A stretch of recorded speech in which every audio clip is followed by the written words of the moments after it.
আর সকাল সকাল মাছের বাজারে এসে গেছি। মাছের দাম ধরা যাচ্ছে না।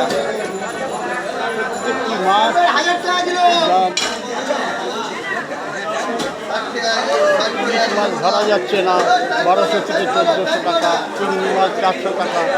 অন্যান্য মাছ খুব দাম, কোনো মাছই ধরা যাচ্ছে না। কী করবো, ঘুরে ঘুরে বেড়াচ্ছি।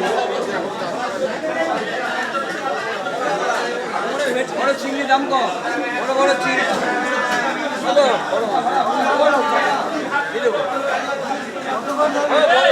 কম ধরেছি, 3টে মাঝে 20 টাকা কম, 3টে মাঝে 20 টাকা কম।